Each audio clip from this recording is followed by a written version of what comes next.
Okay. Thank you. Good evening, everyone. I'm Carol Lisbon, Chair of the Dover Planning Board. We are going to have our meeting of Monday, April 13th by designation by the Commonwealth back in March of 2023. We are doing this through a Zoom webinar. It's also being recorded, so you'll be able to see it on the Dover's YouTube channel. And the link is always on our agenda, which is also on the Dover homepage. So with that, we're going to start off. We're going to do a roll call vote. So let's see. Val, Here. Jody, Here. here. Of course, I'm here. That's our quorum. And we have Dina Green from the Warrant Committee, Christine Brown, our Assistant Town Administrator and a Town Planner, and Melissa Santucci Rosie. So with that, we'll start with the first agenda item that we always have, which is citizens' comments. Are there any citizens on tonight who have something they would like to bring up to the planning board that does not involve an agenda item? I don't see any. Do you? I do not. Okay. Well, with that, we're going to move on to our regular business, which is basically one item, which is a continuation of the public hearing that we started last Monday, April 6th, to review Articles 18 and 19 that are on the warrant for the May town meeting. We don't have to take a vote to do anything relative to continue to opening it because it's just a continuation. So we have updated draft bylaws that Melissa has worked on this past week based upon the discussion that we had last Monday and input that she's received from planning board members and citizens over the last week.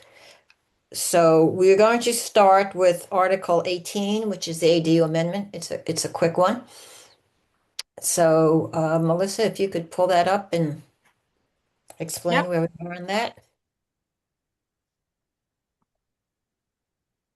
Okay. So just picking up where Carol had left off. Very busy week last week, post hearing, kind of going through the drafts, going through the comments from our council. We didn't really have much of anything relative to this particular section except for one comment. I did circulate that document separately from the updated memorandum to the board members. So included in the revisions was doing a find to ensure proper capitalization, making sure that we used principal dwelling in all instances and not single dwelling and residential. We had some combinations of that through the various edits. And the one item that stood out in this particular revision was the comment from town council to move the definition for principal dwelling to the definition section. And as you can see here in the document on the screen for review, that we move that to the definitions. And that pretty much summarizes the accessory dwelling unit revisions. Again, these were warranted in response to the Attorney General's comments on what was passed last year at town meeting. Thank you. You, Melissa, do we have any planning board comments relative to this? None for me. Thanks, Melissa. None for me as well. Thank you. Great. Do we have any comments from the attendees? If so, please raise your hand. None from me. Thank you, Nina. Okay, with that, we're going to then take a vote. So what we're voting on is this final text for Article 18. This will be what gets voted upon at the town meeting. So we will take a roll call vote on this. Jody? Yes. Val? Yes. Carol, yes. Thank you very much, Melissa. Just to ensure that's a favorable recommendation. Oh, yes, sorry, yes. Okay. So favorable. For the amendments to section 185-43 and 185-9. You mean 5? 25-5 definitions. Yep, 5. Okay. And that was a 300? Yes. Okay.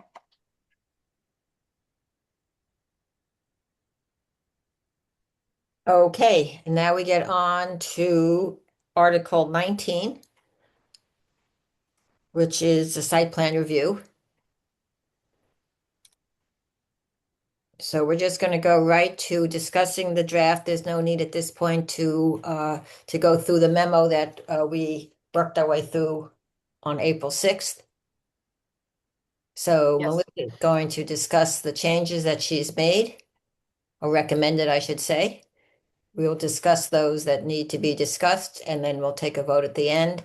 And I ask that if there are any attendees who have comments about this latest draft that were not discussed at the April 6th session of the open hearing, then please share them. Okay. Thank you, Melissa? Carol. So the first modifications relative to the site plan review process was the definitions. And I think at the last meeting, we talked about what was removed based on town council. And these two definitions that in fact correlate with accessory dwelling unit that we just voted on. So wanted to just make sure that was included, principal dwelling.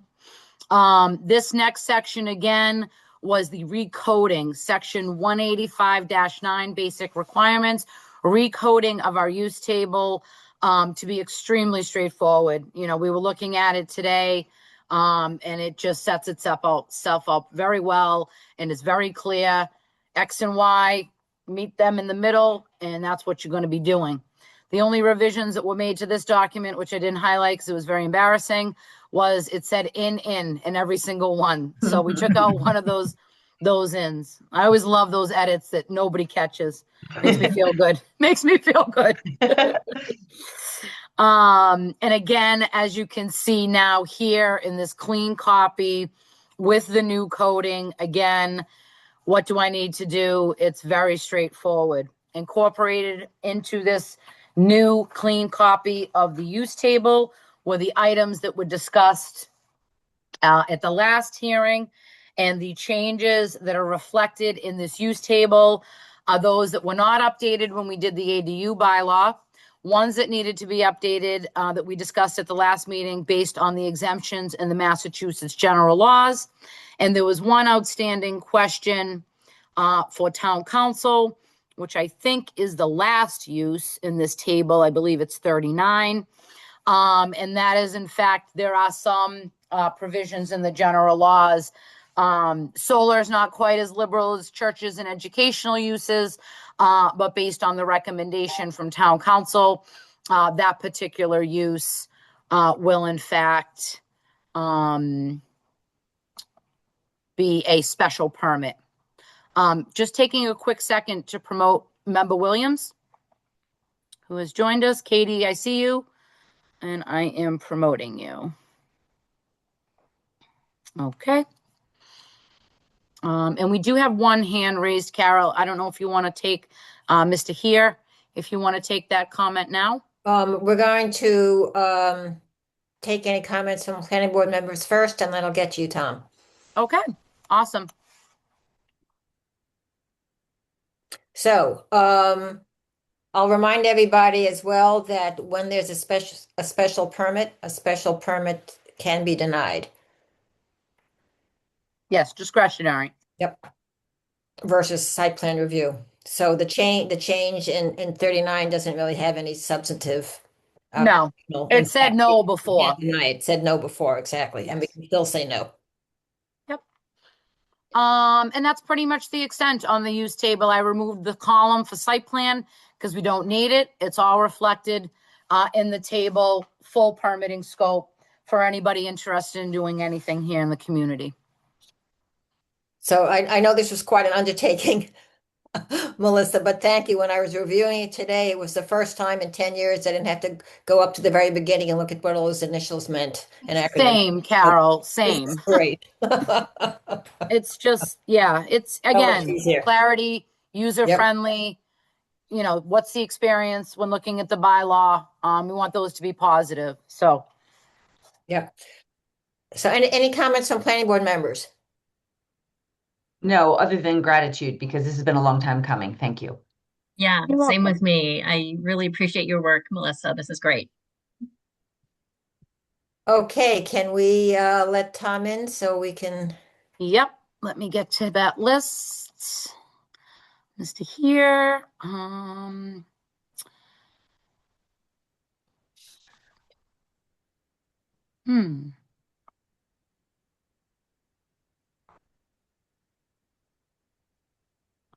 Trying to promote you, Mr. Here.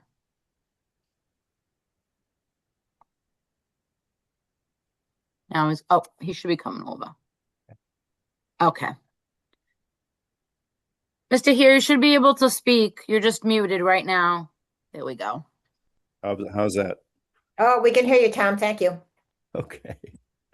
I'd echo that. Melissa and I spent quite a while on the phone this past week talking through some of the intricacies, and the difficulty in this is, right, we have once a year where we can make these changes and edits and stuff like that. If we don't catch them in this process, then they make it through and it takes a whole another year to the next town meeting to fix them. And that's to some extent the substance of my comment for this one. Is on number 9 on the schedule of use regulations, all accessory structures uses as defined. First of all, accessory structures and the word uses are all capitalized, which would insinuate to me that those are defined terms. And when you go look for that, those terms as capitalized are not in the definitions, right? So just something to think about. Either don't capitalize them, or make the term here match the exact definition, which is use, accessory in the definitions in 185.5. The question I have for the board is whether there's going to be any attempt to take this opportunity to look at that definition of use, accessories in 185.5, because I have read that many times, and I don't really understand a part of it, a particular part of it. It's something about 50 feet from the street line is not an accessory use, and nobody to this date has been able to explain what that means. So I think since this is foundational to the partial site plan review, I think we need to tighten up the definition of accessory uses, or whatever, use, accessory, so that it all jives and makes sense within the entire bylaw document. If I may, I could point Carol. you to the part of what. Melissa? Yeah, so thank you for that comment. So the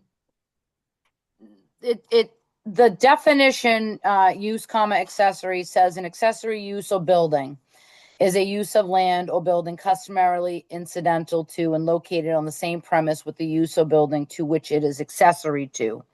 So I felt putting all accessory structures and uses is exactly what that use, accessory defines. So I'm not sure where the concern of I guess it's a use of, it's a sort of a legal document concept, right? If there's capitalized terms, we then can that exact uncapitalize capitalized them. term is defined. Exactly. Yeah. That's a kind of a minor. But the real challenge I have, and perhaps take this opportunity, is to go look at that actual definition, because the part that you read is perfectly clear, right? And I think we all know what it's supposed to mean. And then it goes into what are not accessory uses, right? Including more than one commercial vehicle, including more than 4 boarders, including selling produce that wasn't produced on the property. If you have chickens, you're selling your eggs. And the fourth one makes no sense whatsoever. It says any use. I have to read it. It's so complicated, and it's double negatives and all this stuff. Any except signs located upon that 50 feet from the nearest street or in the same building to which the use is accessory. I don't on site plan review and never really got it. It didn't end up mattering, but nobody could really explain what it is that's trying to exclude from the definition of accessory use. So the numbers underneath numbers 1 through 4. Number 4 particularly, yeah, Mm. exactly.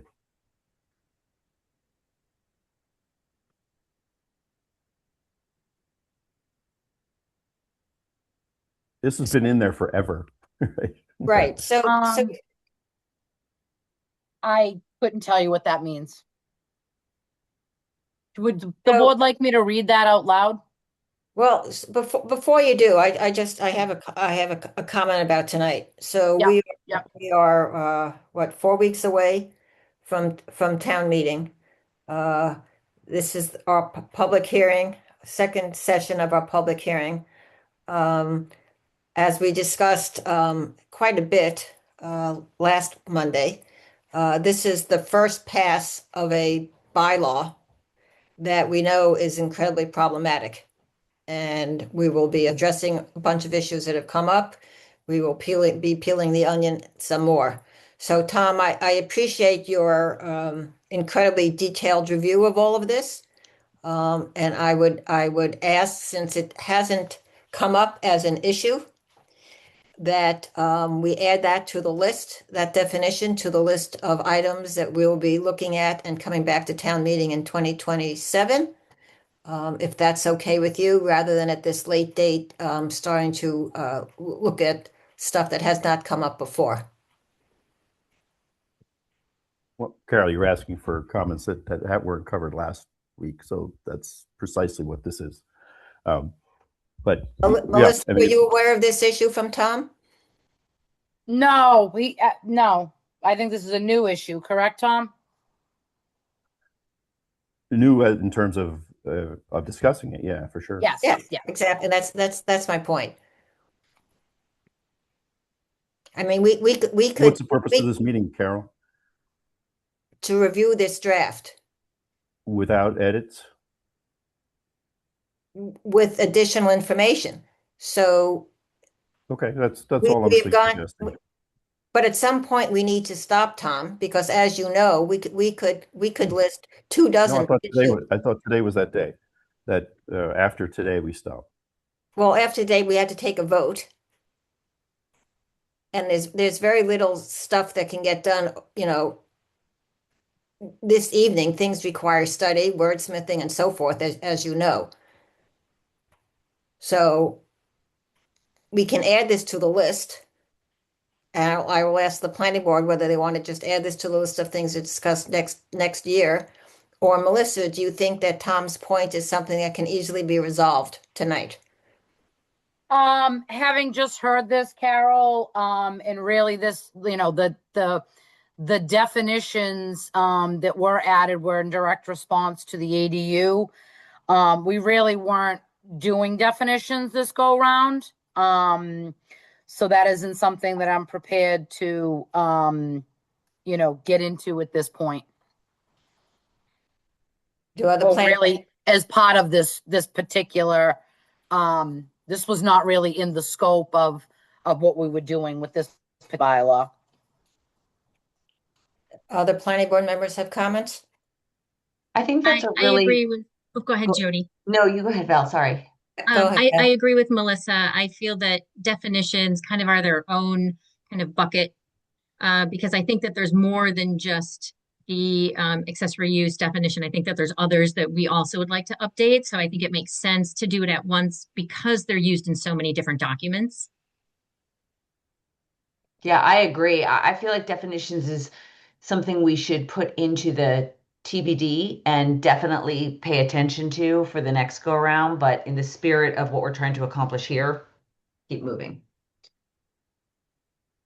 Okay, then, Tom, thank you for your comment. We'll be adding that to the list, as well as many others, some other definitions that are either there or are missing totally for our next reiteration of this bylaw.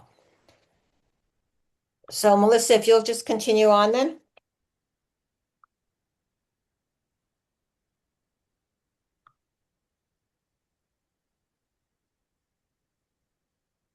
We there? Yes. So the next section is 18536, new section, partial and full site plan review. And again, the primary focus of these particular edits. Let's try my page. Okay, so we have the updated purpose that we discussed last time. Again, there was some cleaning up in here, making sure the references to sections of bylaws have been done correctly. Partial site plan review everywhere, full everywhere, cleaned up. These two sections highlighted here in yellow was a point of discussion in our first hearing. Difference of opinion from different board members. I want to thank Katie Williams. She had followed up with some lengthy comments and suggestions. I think you'll see portions of those in here. So really taking all of the comments and really trying to find a middle ground and to really try to focus on these exemptions here. Number 3, there really wasn't a lot of consensus from the board. There was some comments about the sports courts, and we were kind of going back and forth on the trampoline. And Katie made a good comment about structures affixed to the ground. My sort of takeaway in summary is really the only thing that we definitely had consensus on, and jump in if I'm wrong, was the exterior sports courts. And if we don't have consensus around the other items now, and we want to again study and drill down into that a little bit more, my suggestion would be to move forward with the sports courts and remove the other items, unless we want to get into a detailed discussion or the consensus has shifted since the last meeting. Thank you, Carol. Thank you. So it would read, Melissa, as you're recommending, the setback requirements for accessory structures and buildings shall also apply to all exterior sports courts, period. Correct. So do I have comments from Val, Jody, or Katie? I support that recommendation. I do as well. I feel like that makes some good common sense. And again, we can continue to solicit improvements to this bylaw in the coming year. Okay. So we'll delete. We'll I have make that- I have no objection. Great. I don't know if you want feedback to hear from all of us, but yeah, I have no No. objection to that. Great. I mean, if you don't have to have the words "and structures affixed to the ground" because could fall into accessory structure.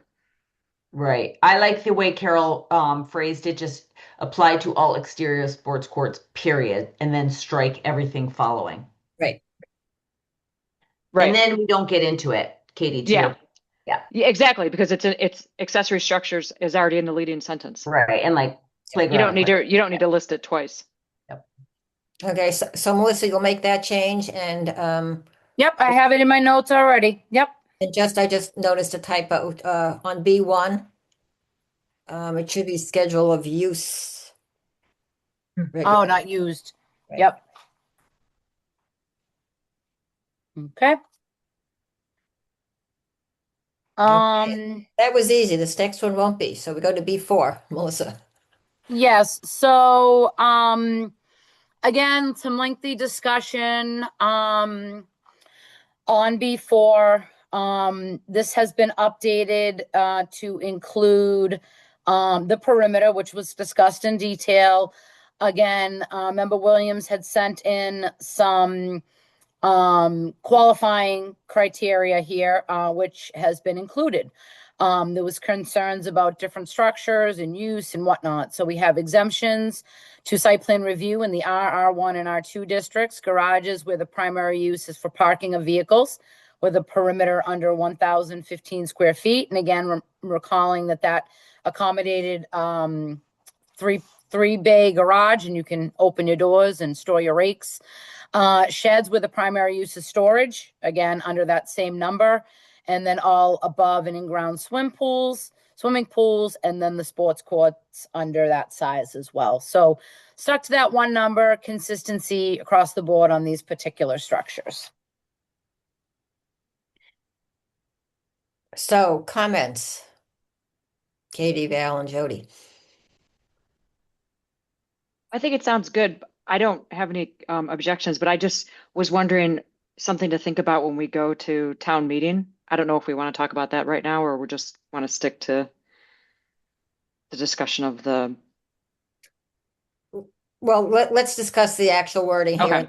and please bring that up when we finish with going No through all the- problem. So I'm probably the fly in the ointment, but I was thinking about this quite a bit since our last meeting and trying to figure out what I felt comfortable with and where my concerns were. And I think my concern really has to do with transparency and the public hearings that we provide and the transparency that those provide. I think it's really important that people have a voice when there's something happening next to their property, and especially over the past, I would say 5 or so years, where there have been actually abutters who brought very relevant concerns that were missed by, different land use departments or committees. And so I'm really concerned about exempting the garages and the sheds without people having an idea of them happening. I can, as I said, from my own experience, from those of several different buildings that were proposed and that happened over the past couple of years, where it was the abutters who actually identified some really important pieces. And I think it's partly because Dover historically has been a very paper-based system. I think we're making great strides in modernizing our ability to manage data and keep track of the records. So I think that there's great progress. I just don't think I'm comfortable yet moving forward with exempting garages and sheds. I hope that, in the near future, I think Melissa's been a phenomenal addition. I think Christine has been a phenomenal addition. I think that OpenGov has been a phenomenal addition. So I think we're making a lot of progress, but I know that there's still some changes happening in some different departments that kind of really make me hesitate to not allow people to be able to advocate for themselves and voice any concerns when it comes to something happening near their properties. Thank you for those comments, Val. Do you have any comments, Jody? Yeah, thanks, Val. I really do appreciate your comments, and I guess where I fall on it is this larger issue that if the property next door to mine gets torn down and somebody comes in and builds a brand new house, I have zero ability to have a say in anything having to do with that property. And I'm not clear why, if somebody's looking to put in a very normally sized garage on their property and all setbacks and other protective elements are met, why, as an abutter, I would expect to have the ability to impact that property owner's ability to build that garage. So that's kind of like, for me, where it's problematic. I really do appreciate that it's been troubling over the years and that there's been instances of, a lot of neighborhood consternation, but I do think that OpenGov helps to mitigate that tremendously because of the communication it fosters inside the townhouse. To get people on the same page about what's going on properties. But I still feel like, as a property owner, I really do appreciate abutters and their perspectives and what they're worried about. But I also am thinking, like, as a property owner, I want to add a garage to store my vehicles and my neighbors. get a say in that if I'm doing so in a fashion that meets all the other building code and Dover requirements. That just feels a little bit overly onerous to me. So I support B4. Katie? Sorry, I got in the middle of a drink. No, it's totally fine. I support it. I mean, I just, for all those reasons, I don't feel that an abutter should have any say in those. Um, so I support it. I don't, I just feel that's a homeowner's right. It's a garage. I don't think there's any value that can be offered by soliciting input from neighbors. I think it's like we would be living in a controlled gated community with a lot of rules. They have to abide by all laws like we all do. So I support it. I agree. And the site plan does not prevent people from building what they want to build. But I think just the opportunity for people to voice the impact that it has on them is a fair and reasonable thing. It's what we've been doing for many years. And so I think it's important for people to have the ability to voice their concerns. And let me give you the example of what happened to us. So in our neighborhood, all new lots being formed, new homes being built, ours included, the property lines were wrong. They were off by up to 30 feet in some places, which is the setback. And so if a garage had been built, it would have actually been built on the property line because they were not marked properly. And this was after the home received its occupancy permit and after engineering had reviewed the plans. So, and it took property owners to raise the issue. So that's where I just feel like sometimes the voice, not to stop things from happening, but just to make sure that people's properties are not negatively impacted in some way, to give them that opportunity to, and especially when it comes to easements, you know, I think I think at some time we will feel confident in the data that we have, but to make sure the easements are recorded properly. I know that there's been some issues with roads, even again in our neighborhood, the road actually veers almost onto someone's property that it was not mapped properly. So, and I think that property owners just having the ability to just point some of those things out when the data doesn't exist in the records that we currently have. And like I said, that's why I think OpenGov is great, because I do think over time we will have all of those records and it will be more reliable. I just think that for me, and I totally respect everyone's opinion, for me, I'm just not quite there yet. Okay, thank you.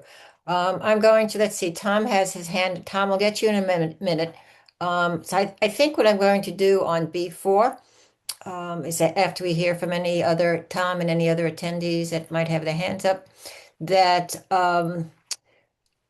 we will break this down and I will ask for a vote for each of the items.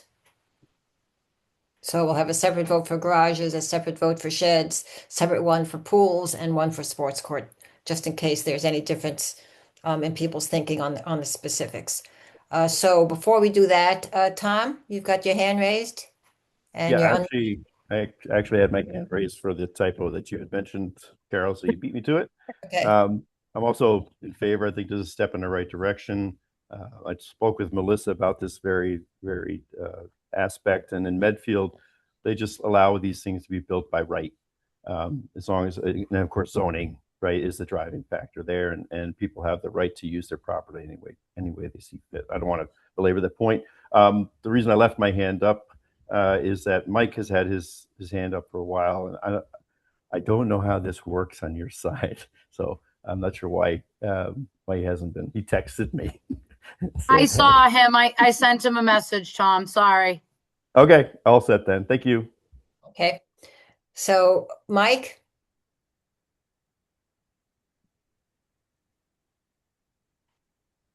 it's being brought over as a panelist.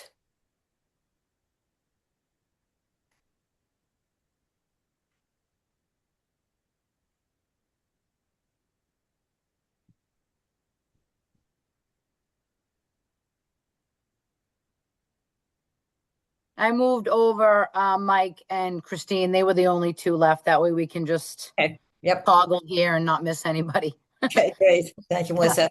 I So have so Mike, many things on my screen right now. I'm no, we get it. I'm here. Can you hear Okay, me? there you go. Yep. Hello, we can. hello, everybody. Hello, everybody. I just have one comment and perhaps a request. A lot's happened in the last week, and yes, we talked about it last week, but I'm going to ask if we can briefly, and I mean less than 2 minutes, perhaps less than a minute, talk about item 37 on the schedule of use. I'd like to confirm my understanding of what I'm voting for, which is we're now going to require a partial, or I believe the term's partial site plan review for a short-term rental, and then hand it over to the Board of Appeals, which will hear a special permit appeal, application rather. Have I got that? Is that a correct understanding? Is that how you see it working going forward? The order could be different, but yes, Yep. the planning Okay. board is going to retain site plan authority. Yes. And that's the way it's currently. That's no change. Well, I don't understand that because we had a short-term rental application at the Board of Appeals this week, last Thursday, and I don't think the planning board was involved with that application at all. Am I wrong? If I may, Carol, if I may Yeah. just quickly, so Mike, Mr. Savage, all site plan review, when you need a special permit from the ZBA, is done by the ZBA currently. So they're Okay. doing both. So as part of Okay. these amendments in the bylaw, we're keeping the site plan authority with the planning board, who does a majority of, I would say, 9/10 of the site plan reviews in town. There's capacity there, there's staff there. We're all on OpenGov. We're all working with the land use departments. So instead of getting it all from one person, you're getting it from two boards. That's what we're changing. Okay. Yes. Okay, that's helpful because now it seems to me that you're going to have two almost identical, very similar meetings. That is, both boards, Planning and Board of Appeals, will invite abutters to come and comment on a short-term rental application. Both boards, Planning and Board of Appeal, will then put a set of conditions, and the Board of Appeal already has sort of a template for that. One thing I'm concerned with and have been from the beginning is that the planning board, now that they have site plan review responsibility for a short-term rental, will require a certified plot plan. A certified plot plan can cost up to $5,000, depending. The Board of Appeals does not require a plot plan, even though it is listed in their checklist currently. They are updating the checklist, and in the future, when a special permit application doesn't have a dimensional component to it, they don't require a plot plan. So my request is that we study this for a year. I'm not asking you to do more work now between now and town meeting. I'm suggesting you just remove the requirement of a partial site plan review on a short-term rental for a year, and let's review it between now and next 2027 town meeting. Carol, if I may, and I appreciate those comments. The bylaw that we put forward has the ability for the planning board to waive requirements as well. That seems what the zoning board has done because their checklist does in fact include a plot plan. So we have the ability to waive criteria, waive submission requirements and what's contained within those as well. So it's really kind of six half dozen. The planning board is looking at the site plan criteria and applying that. The zoning board of appeals is looking at special permit under a discretionary use. So it's different criteria, different authority, and different voting requirements. So they are very different levels of review with different criteria in different sections of the bylaw. So it's really not duplicative. It is the planning board reviewing under the site plan criteria and the zoning board being tasked with the discretion over the appropriateness of the use under a special permit. And Mike, I too listened to the ZBA meeting from, I think it was Thursday, Yeah, and have already added to my list the short-term rental situation for discussion and review prior to next year's town meeting. This is the third, I believe it's the third Airbnb that the Zoning Board of Appeals has approved. I would imagine that there are going to be some more, and so we've added that to our list. well, I feel I've been heard, so thank you very much. Okay, thank you.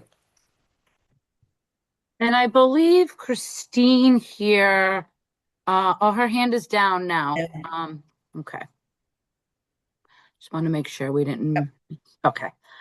Okay, Um, so seeing no more hands raised and having had a discussion among planning board members, I think, Melissa, we can go to a vote on each of the items. Yes? if you'd like to proceed that way now, Well, I just so want to, let me say, not an official vote on the bylaw, maybe a intent, so we know that we can proceed, right? So when we take the Yes. final vote, yeah. yes, just Getting on, it right. on specific, yes, understood. Yep. So, on B4, we have an exemption for garages where the primary use is for parking vehicles with the perimeter under 1,015 square feet. Let me put it a different way. Is there anybody opposed to that? I'm opposed. Okay. Anybody else opposed? Okay. Sheds where the primary use is storage under 1,015 square feet. Is there anybody opposed? I'm opposed. Okay, anybody else? All above and in-ground swimming pools. Anybody opposed? And sports courts under 1,015 square feet. Anybody opposed? Okay, so it Wait a was minute. Sorry, Carol. oh, Doesn't 3 and 4, just what you just said about sports courts, contradict each other? Because in three is a setback. sorry, what's that? 3 is a setback. Okay, got it. I'm sorry. Yeah, that's Thanks. okay. We talked about that already today. It's good. I know. I Sorry. had the same things. I had the same thing. Okay, so so the vote was 3 in support and 1 opposed to garages and sheds. And now we're and Val, thank you for your comments. Thank you. So now we'll continue on, Melissa. Okay, these next sections, again, clean up all capitals, all, use not used. And again, I appreciate all the comments from the board members and the public, and Christine as well, and really trying to get this nice and clean. Okay. This particular section, we had some discussion around last time. Before it said extension of use. There was a lot of discussion about that. We've gone, or the final text, my recommendation is intensification of use, means an increase in the level or intensity of an existing use or structure, building, land, or property, which results in increased activity that impacts the neighborhood in some of the following ways, not limited to. Parking, pedestrian, bicycle, and vehicular traffic, lighting, landscaping, screening, and noise. So just trying to tighten that up, make it as clear as we can. This isn't something that comes up a lot, is my understanding, but in the event that it does, we have something that we understand and can apply as needed. Thank you. Thank you, Melissa. I know this has been a This one's like, this is a toughie. It's wordsmithing and the English language is not as specific as we sometimes would like it to be. Any comments from planning board members on this? None for me, thank you. Me as well. I think that the intensification of use is a much better term. And I believe this has been reviewed with town council. Correct. Yep. So let's see. Tom, your hand is raised.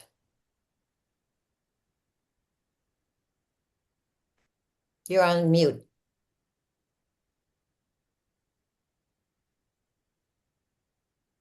Tom?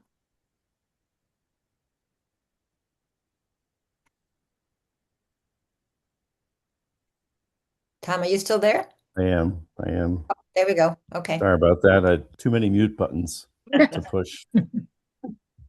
All right. I don't have a fundamental issue with this at all.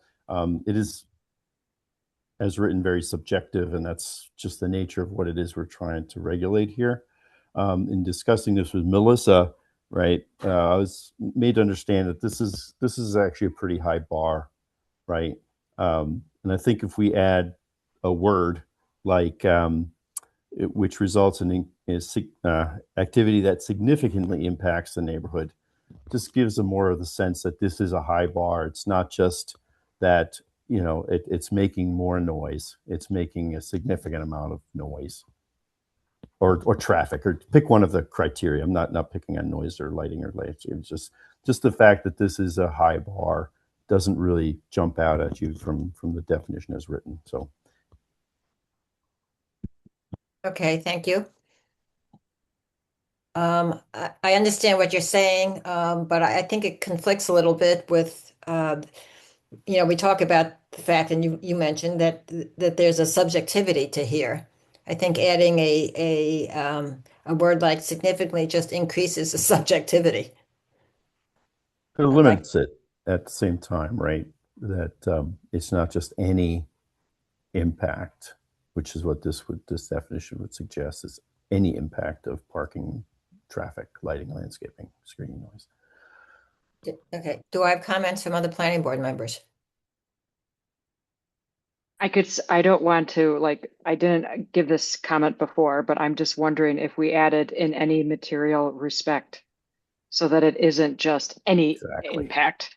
I mean, I now am seeing this with different eyes where it says which results in increased activity by one more bicycle running around the use or by 30 more bicycles. I mean, it is still subjective, but I think it does qualify it.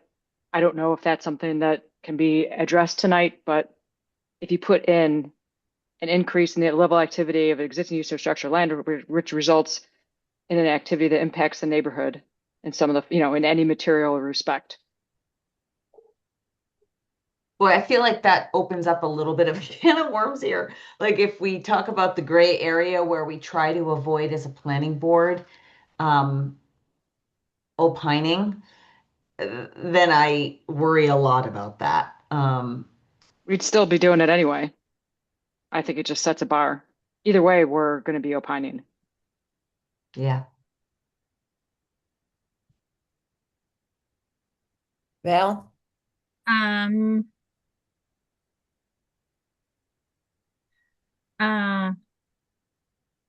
So you can have increased activity that wouldn't necessarily impact a neighborhood, right? Like bike riders. Right. I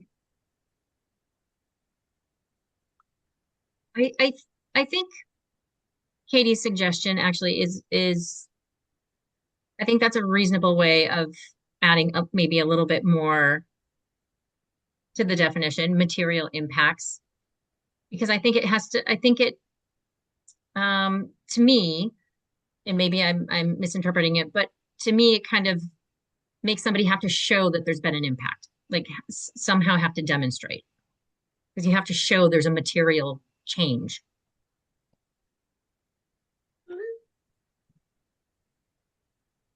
Okay. But I can go either way. Melissa, you've probably looked at many more of these in your research, so I would love to hear your thoughts. So it's interesting. Often, I should say most often, the bylaw has additional sections that will quantify what an increase in traffic is going to be that's an impact, like what. So without those things being quantified, I was reluctant to go beyond, because we are going to currently, I mean, as we move forward and we continue to work on the bylaw, but we will have to currently sort of, I don't want to say investigate, but look at these on a case by case basis. Instead of saying, oh, you have to add 50 vehicle trips in an hour to be an impact according to our bylaw. And I mean, you know, it's running the gamut everywhere from, you know, if a use is intensified so that now everybody that parked in the parking lot is now parking all over every side street in the neighborhood, you know, well, that's going to be something that is an impact beyond the site. You know, 2 people that drove their cars decide to buy electric bikes. That's not going to create an impact. You know, I like the word material. Significant is significant. You know, we could use, you know, negative also gets a little bit, you know, I'm just trying to think, which results in increased activity that, I guess we could say negative, maybe negatively is a good word. You know, there has to be a downside. Yeah, of it could the be impact. negatively impacts the neighborhood in any material respect. That's typically what you see. Anything that negatively impacts the material in any material respect. So you don't have like, you know, the one tiny little impact and all of a sudden it fits this definition. That's a suggestion. Sorry to interrupt you. But I do think adverse is a good one. Adverse and material together. Okay, so are you saying, if I may, Carol, which results in increased activity that, what was the word you wanted to put before impacts? That was me, negatively. Sorry, if Okay. you're asking me. Yeah. Yeah. Adverse. Negatively impacts the neighborhood In and any material respect in some of the following ways. It may need to be wordsmithed a little better because of the way that sentence is written, but which results in increased activity that negatively impacts the neighborhood in any material respect in some of the following ways. That sentence doesn't flow because the way it goes in some of the following ways and then the parentheses, but I think it gets you there. I think that that tightens that up to just be like, exactly, there's one more bike and now I'm going through full site plan review. Yeah. Right. Yeah. I am comfortable with that. And even, again, as we continue to work on the bylaw, we will have criteria and thresholds that that all of these can be evaluated against. That makes sense. Whether it's noise, whether it's light, etc. Yep. Okay, so is everybody fine with that? Okay. Any other hands? I don't see any other hand. Oh, wait, there was something in the chat. I will. Did we already go past that page? We'll get to that Oh, page. we're not there yet. Yep. Yes. 18, okay. Okay, let's continue on then.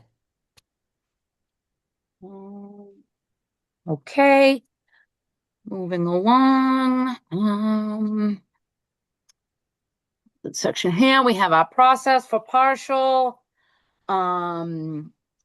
Things that we've added here are highlighted. Again, we've added mutually to make sure that it's clear that the extensions to increase the time for the planning board to act. So that has been added.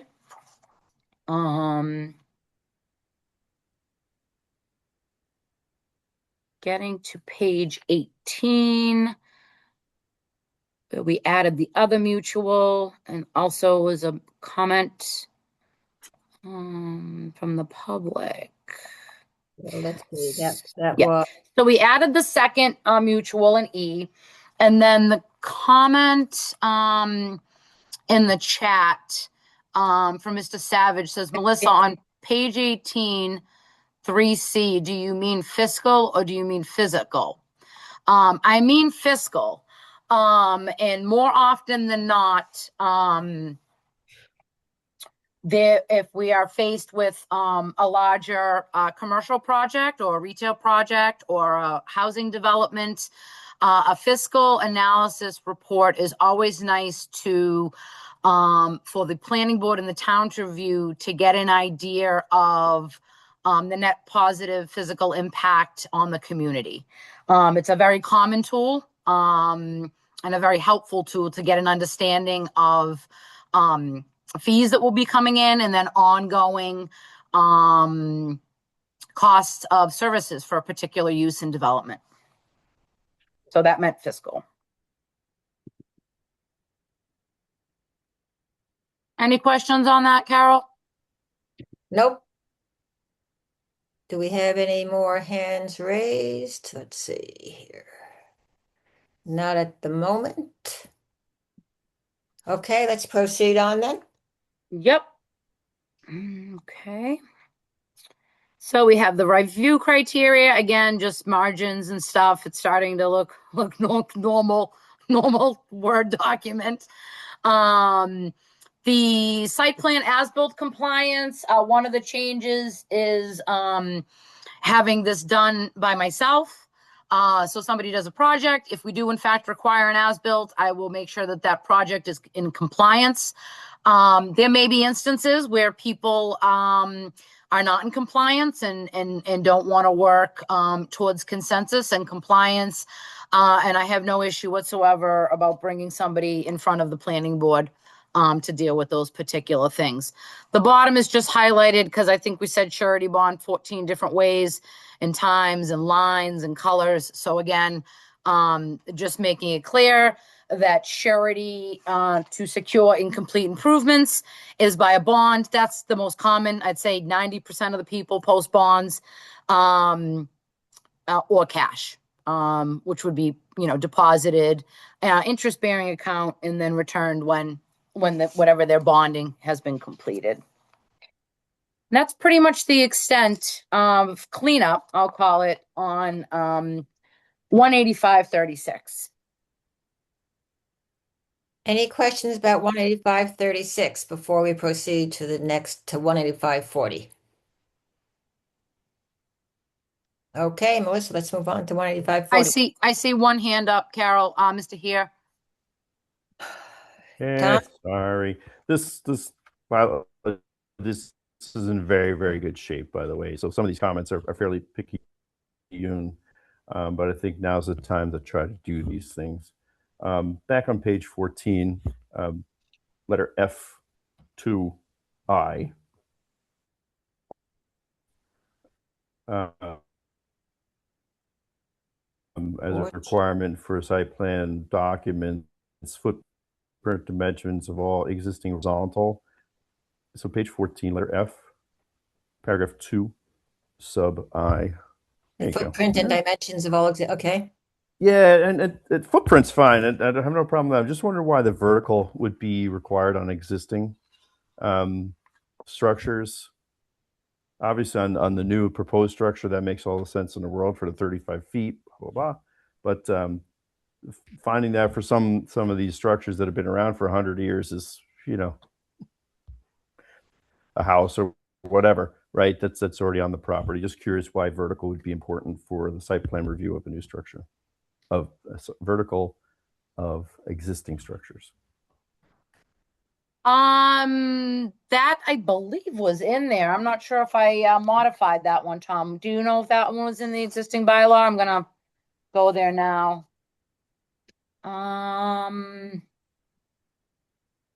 Probably has something to do with the fact that typically with site plan reviews, we're looking for sort of it's not in there now. The connectivity of the buildings on a site and the sort of architectural alignment of buildings on a site. Wouldn't that be sort of, Carol, your understanding of why that would have existed in a bylaw? Sounds like a good explanation. Yeah. Quite frankly, I Yeah, haven't given it much thought. Like we talk about that a lot, like the how buildings relate to one another on a lot, etc. And that's probably where that comes from. so it's not currently in the bylaw now. What I can tell you is that typically in a survey, you will see in Dover, some of these houses have like crazy cutouts. So you'll see all the dimensions of the wall for a particular structure. And then 9 out of 10 times, it's not so much the vertical measurement is at the particular structure. You might see the height, you might see the top of the eave as an elevation, in fact. But it's often more than not reflected in the zoning table. So the zoning table quantifies all the dimensional criteria, and it says required, existing, and proposed. And that really leads into Member Shu's comment about sort of that relationship, what's on the site now, those structures, etc. Again, if going back to the ability to waive these things, that is something that is available if and when needed.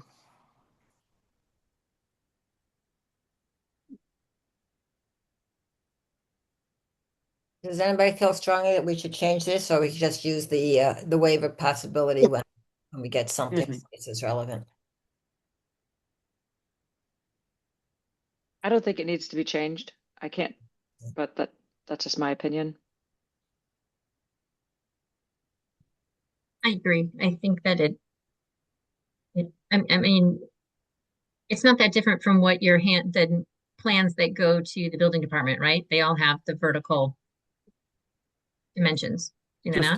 Just of the new Just on structure. the new stuff, on the new stuff, Yeah. not the old. Yeah, that's precisely the point, Carol. Yep. So does anybody feel strongly about leaving it in or taking it out? Katie, you said it's fine to leave in? I think it's fine to leave in, and Me besides, too. we have the right to waive all these anyway. So Exactly. if someone comes up and says, here's why we don't have the vertical, then we waive it and move on. And then we waive it and move Yeah. on. But otherwise, I think it's consistent with site plan review, which is Yeah. to assess the site. Makes sense to leave it in Mhm. and exclude it when the When time we comes want, up. when we need to, yep. Yeah. When it makes sense to, yep. Okay, then we'll leave it in. Excuse me. So now I think we can go to 18540.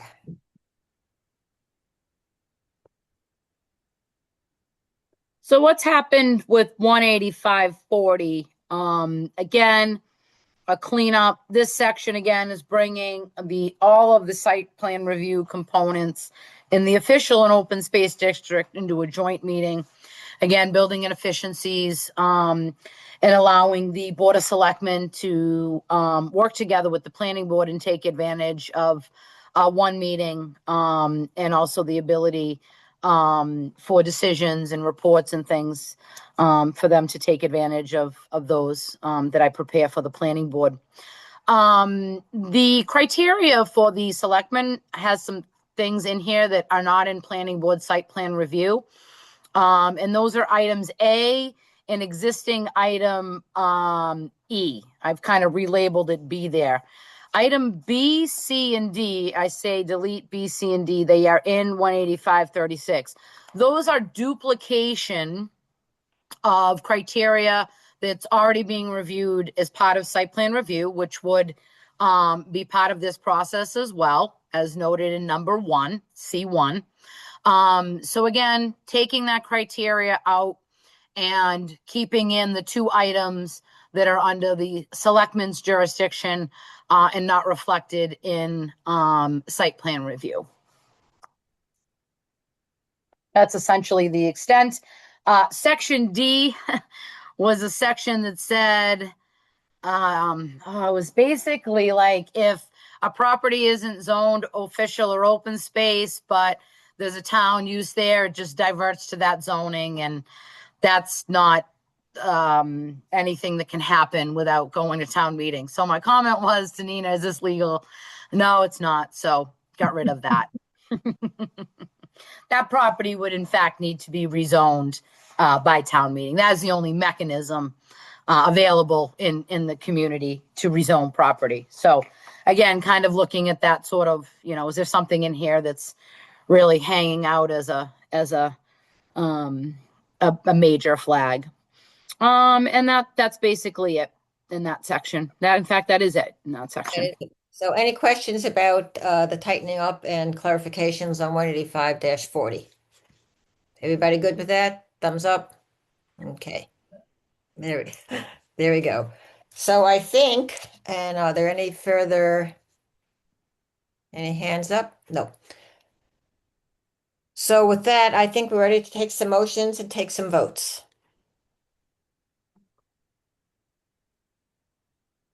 So Melissa, Yes, Carol, thank you. I just want to point out to the board, I apologize. I'm still transitioning into the processes and preferences here. And when I did my report last week, just kind of had a full one motion for both articles. So just separated those out. Voting to close the public hearing in one is completely fine because we have a joint hearing going on. And those were all advertised together. And then as you can see in number 2, which is for the ADU, is drafted this evening because there were no amendments there. And then number 3 is drafted in the memo and is further revised during the public hearing. Those were the items in the site plan review section that we discussed this evening. So those are laid out for the board. Thank you, Carol. thank you, Melissa. So Jody, would you mind making motion number 1? Okay, I'd like to make a motion of the planning board shall vote. This is the one you want, right? The vote to close the public hearing on town meeting zoning articles 18 and 19. Do I have a second? Second. Okay. Yes. Take a roll call vote. Yes. Okay, Katie. Yes for Katie. Jody, Yes. Val, Yes. and Carol, yes. All right, I'd like to make a motion that the planning board shall vote to make a favorable recommendation to town meeting on zoning article 18 as drafted in the memo from the town planner dated April 13th, 2026. Do I have a second? Second. Thank you, Val. And we'll take a vote again. Jody, Yes. Val? Yes. Katie, Yes. and Carol, yes. And finally, I'd like to make a motion that the planning board shall vote to make a favorable recommendation to town meeting on zoning article 19 as drafted. Well, am I going to say in the memo from the town planner or as drafted in the memo from the town planner with adjustments as noted in this evening's discussion? How would you like me to phrase that, Melissa? Just the way I have it written. Okay. Yeah, please. I anticipated that. Shut up and read. The planning board shall vote to make a favorable recommendation to town meeting on zoning article 19 as drafted in the memo from the town planner dated April 13th, 2026. Oh, and as further revised during the public hearing on April 13th, 2026. How silly of me. Do I have a second? Second. Thank you, Val. We didn't know that Melissa is a fortune teller as well, right? So, Watch out. Or that I could not read one line ahead. So, both of those things would have been helpful. We'll take a vote. Jody, Yes. Val, I love 99% of this, but I have to vote no for that one. okay, Katie, Yes. and Carol, yes. Okay, so we Okay. have 3 is sufficient to carry a recommendation. I'll actually even a vote in for a site plan review. So a 3-1-0. So what I will be doing tomorrow is duplicating what I had originally filed to the Board of Selectmen and on file with the town clerk. These will all be cleaned up. They will be proofread again. Sorry, Christine. And put on record, and also sending them to the warrant committee. They'll be taking these up on Wednesday night and just giving them some high level notes of what the changes were. And then we'll be getting right into the presentations for town meeting.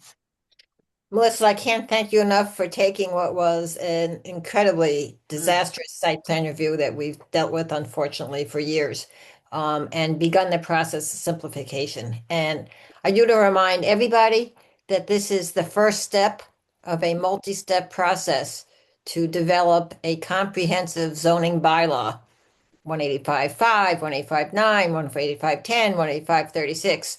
Okay, that reflects 2026, 2027 thinking, best management practices, consistency. As we know, writing a bylaw is very difficult because you change something in one spot, you really have to explore how it gets changed elsewhere, which has been one of the big issues with all of Dover's bylaws, because that has not really happened well over the decades. So this is the start for those that might be a little bit frustrated that not everything is being addressed. Stay tuned, work with the planning board. We want everybody's input. Right now, my list is noise, lighting, use number 37, which is the short-term rental, and the use definition that's in 185.5. We don't have time tonight for my list. Yeah, I know. And your list, 9 months worth. We're going to get started on this a lot sooner, like basically in July or late June, whatever. So that by this time next year, we should have a very, very comprehensive, well thought out and well researched further improvements to the bylaws. So thank you everybody for their input and all the discussions. And I want to thank Mike and Tom, and Jonathan's not on tonight, but for all your input too. It's really been appreciated, and I hope you'll just bear with us and work with us over the next year on all this. There'll be more that comes up. There'll certainly be more that comes up with the Dover Housing Task Force, and there'll be more that comes up with the master plan as well. So the list probably will grow before it starts getting shorter. Okay, so item 2B of our agenda, which is an update on the Housing Task Force. Yes, if I may quickly, currently we are working on some dates for the second forum. Those should be coming out shortly. And we are also putting together our internal, I'll call them town talks, where the consultant is going to be meeting with the town staff. We've created some groups today. We'll be scheduling those. And then we'll be hitting the ground with our outreach. I want to thank Christine. She has put together just an unbelievable list to really try to tap into folks that don't typically attend our meetings. So really looking to beef up our numbers. The second forum will be in person. It will be opportunity for people to participate. So really looking to spread the word on this. It's going to be a really great event. So we're looking for a good turnout from residents. Thank you. Probably be on a Saturday morning, right? Yeah, we're looking at a Saturday. Yep, just trying to make sure it's not, Dover Soccer State Champs Day, and there isn't like 15 things at the community center. So just kind of doing that sort of legwork of who's where and what's going on, just to make sure we have a room and we're not competing with things that people might want to attend instead. We wanted to get it done before people started to leave for the summer, and we wanted to get it done before everybody gets busy with all kinds of graduation stuff in June as well. Yep. And I just think back to the incredibly wonderful turnout and conversation we had when we did the Village Center Visiting Project on a Saturday morning at the library. Yep. And hopefully we'll have that kind of attendance and more on a Saturday morning on the Housing Task That Force. was great. Yep. Yeah. And it's the same, the consultants that did the visioning are under subcontract with Barrett Planning. So they have a lot of background on Dover. Oh, that's great. Dodson and Flinker, yes. So really, this is the time to, if you haven't gotten involved yet, if you're here tonight or you're watching this on playback, please reach out. It's all over the website. Christine's, you might be trying to pay your tax bill, but you can find the Housing Task Force. So please check us out, sign up on the website. You'll get automatic updates. And again, just spread the word, please. And I also mentioned that I've asked Christine to send out the outreach list that she has developed for you all to take a look at. There are Okay. sections in it like realtors and developers and Dover Mothers Association, other groups where she can use some additional names, contacts, and so forth. So please take a look at that and just get her, some additional names and contact, either email or phone numbers, if you think they're relevant people that can be added to the list. Okay, so we don't have the minutes of April 6th. We'll do that at the next meeting. I think, Melissa, you've probably updated us already on, I can't So imagine. I have more. No. Good. Yeah. Yeah, no, we do have one upcoming. We'll have one site plan review on for the 27th, which is our next meeting for 4 Bridal Path. I think that's the name of the street. And that happens to be a shed. I advised them that, things could be changing in May. Wasn't really sure. At that point, they decided to just make the filing. So we'll take care of that on the 27th. Okay. I really have nothing more from a chair update either, from what we've discussed. I'm looking at the agenda, item 6, future business. A is 15, 17, and 19 Strawberry Hill. That was that large barn complex that we had looked at several years ago, and which got a special permit from the ZBA. The property has been sold, and they have found an owner who wants to basically do the same thing that Mr. Leventhal wanted to do. So there will be quite a equestrian center there for personal use, not commercial use. It was discussed at length, well over an hour at the ZBA meeting on Thursday. And they are proceeding, and they will be approving that at their next meeting. They have 60 days to approve it. So just closing the loop on something that we had looked at a couple of years ago. And there was a discussion about the Airbnb that we talked about earlier. So that will be the third Airbnb in town. So keep your ears open on those types of activities, because we know that we're going to be discussing that over the next year as well. And that's about it for me. Does anybody else have anything? Carol, can I say a couple things for the tree committee? Absolutely. It'll be a meeting. Tree activity. Yeah. So we've been busy. Arbor Day is coming up on Friday, April 24th. And so this coming Saturday, Rick Nagy has offered to do a tree hike, and we're going to be on Snows Hill Lane, and we're going to be hiking up to Snow Hill, which has one of the tallest trees in Dover. So we're going to do that hike.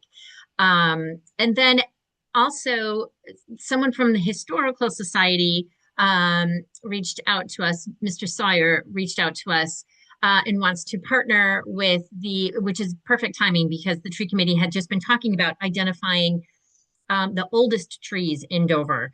And he has a list of some of the oldest properties and thought that would be a good place to start.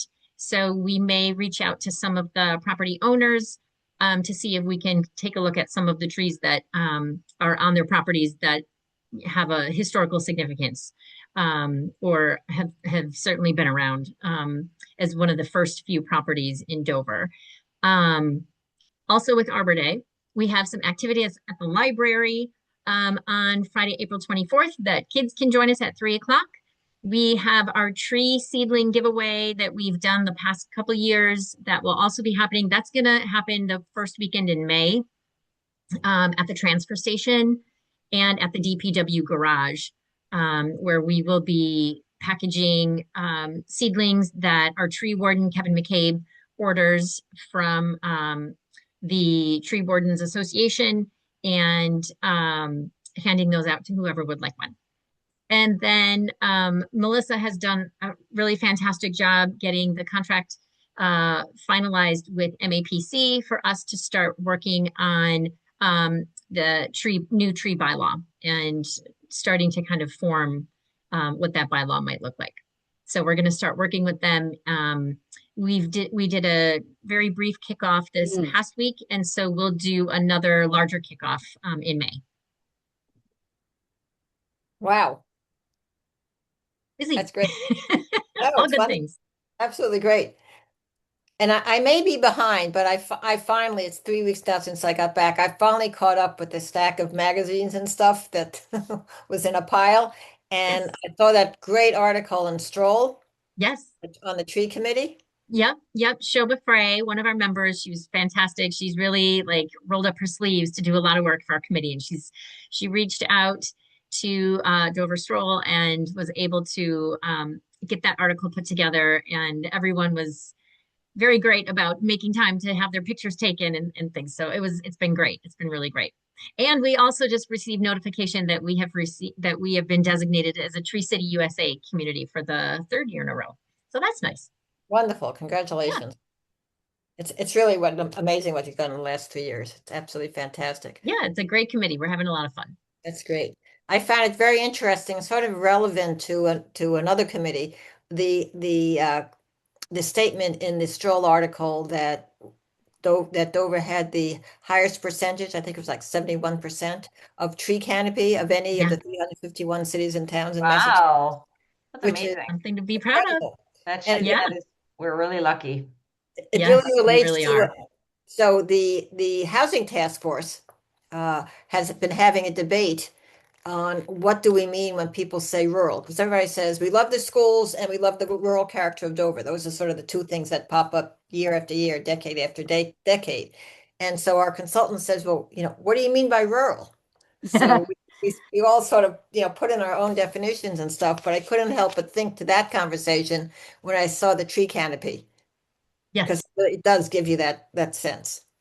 Yeah, so a few years ago there was a high school student who is from Dover, lives in Dover, but was going to school in the city.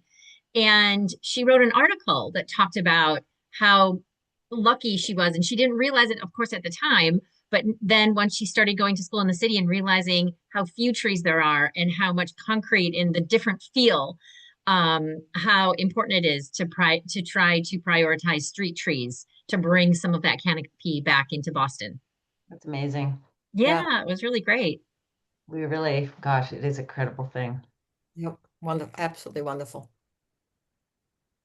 Okay, with that, there are no further comments. Wonderful. We will see everybody at our April 27th meeting and have a good couple of weeks before that. Thank you. Is Oh, wait, Thank do we have to you. Thanks, close the Melissa. meeting or Take something? a vote. Sorry, We can't just leave. We have to vote. you have to vote, exactly. So I make a motion to close the meeting at 7:55. Do I hear a second? Second. 7:55. Oh, 8:20. 8:28, sorry. What is this? Oh, that was a comment that somebody made on my webinar chat. Yeah, time doesn't fly that quickly, does it? 8:28. Everybody say aye, please. Aye. Aye. At 8:28. Thank you. There you go. Thanks so much, Thank everyone. you. Bye. Good Thank night, you, everybody. everyone. Thank you. Thanks, night. Melissa. Bye. Thanks, Thanks, Melissa. Have a great night. Bye.